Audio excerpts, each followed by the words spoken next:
This is video 2 of the puppet set making. We are decorating today, so I hope you enjoy this session. Bye! Hi! This is dried, and I just thought I'd show you quick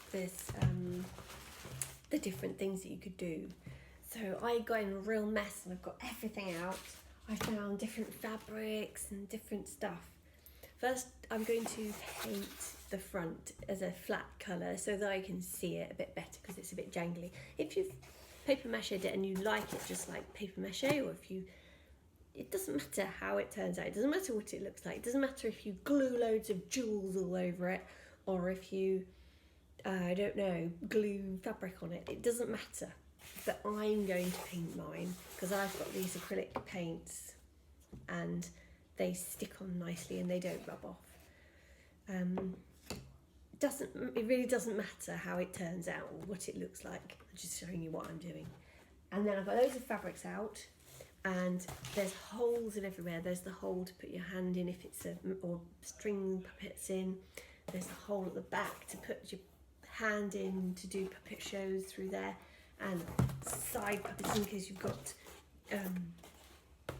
finger puppets or whatever. And I tried to decide what to put inside to make it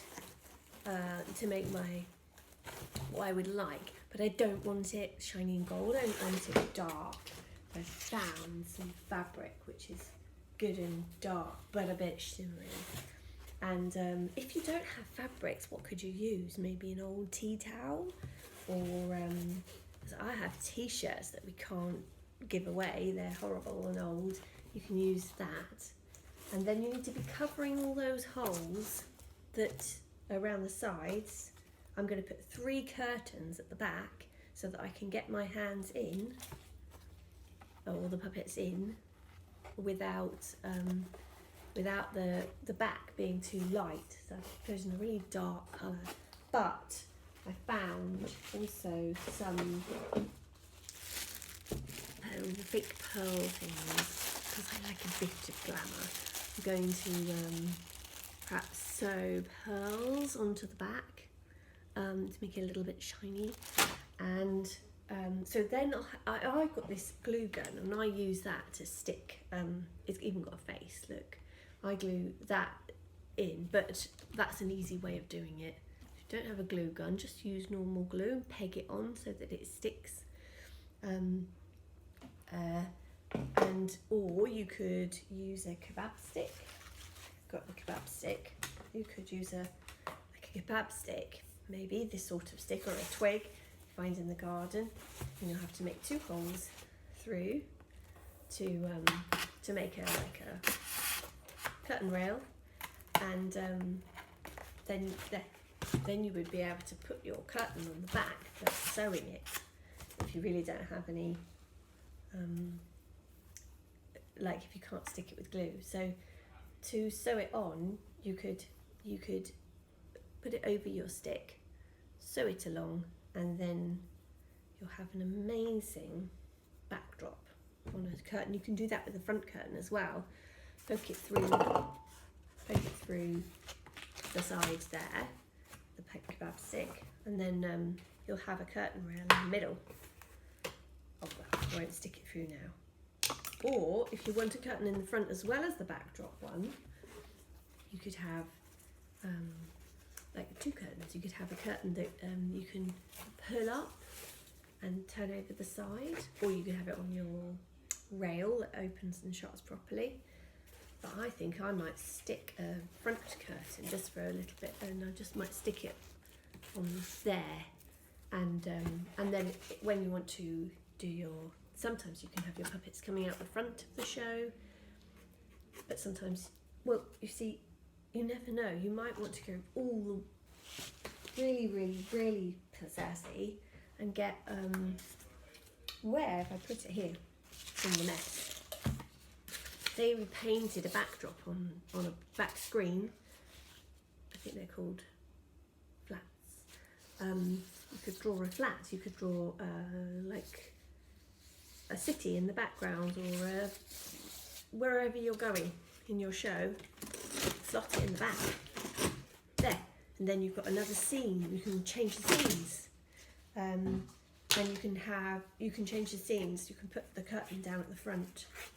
Da, da, da, da. Change the scene. Da, da, da, da. And then there's your next scene.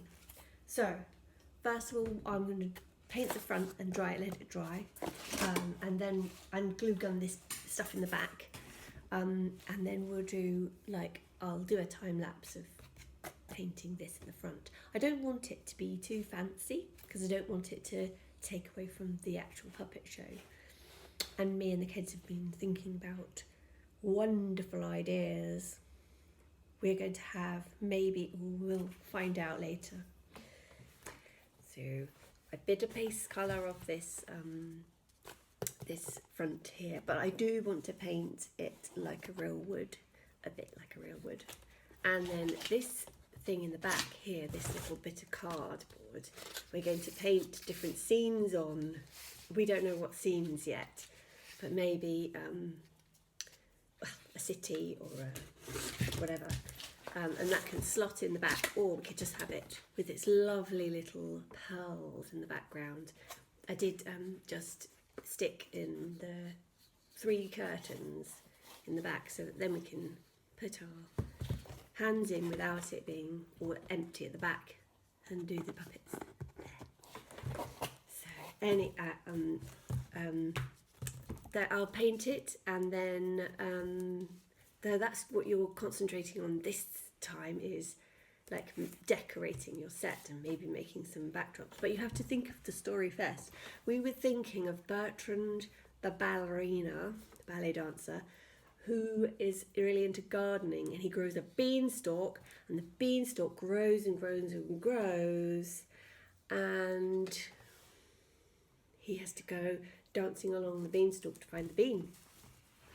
Well, we'll see if we can make all that. I don't know what sort of, maybe we'll have a trophy at the end. Betty was suggesting we have a trophy at the end, so we could have a trophy table scene.